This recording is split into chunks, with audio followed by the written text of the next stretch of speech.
वक्त मौजूद हूँ फिजिक्स स्टॉल में। हमारे भाई ने यहाँ पे टेस्ला कॉइल बनाया है। इनसे पूछने की कोशिश करेंगे कि ये बेसिकली काम कैसे करता है। ये हमारे पास टेस्ला कॉइल मौजूद है। ये हमारे पास एक वायरलेस इलेक्ट्रिसिटी प्रोवाइडर भी है। ये देखें, अगर मैं इसके पास लेके जाता हूँ तो इसके इलेक्ट्रिसिटी प्रोवाइड कर रहा है, इसको ग्लो कर रहा है और इसको मैं दूर लेके जाता हूँ। इसकी रेंज है एक मखसूस, जितने ज़्यादा आप वोल्टेज देंगे उसकी रेंज भी ज़्यादा होती है।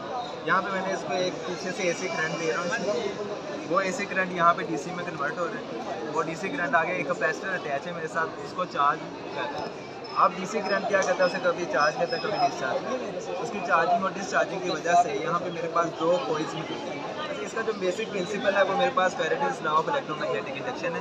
ठीक है, Faraday's law of electromagnetic induction ये कहता है कि अगर मेरे पास दो कॉइल्स मौजूद हैं, अगर एक कॉइल में मैग्नेटिक फील्ड प्रोड्यूस हो रही है तो दूसरे कॉइल में भी इंड्यूस करवाती है। ठीक है, यहाँ पे मेरे पास ये प्राइमरी कॉइल है और ऊपर वाली इसकी सेकेंडरी कॉइल है। कैपेसिटर की चार्जिंग और डिस्चार्जिंग की वजह से इस प्राइमरी कॉइल में मैग्नेटिक फील्ड चेंज होगी बार बार। उसके चेंज होने की वजह से इस सेकेंडरी कॉइल में भी प्रोड्यूस होगी।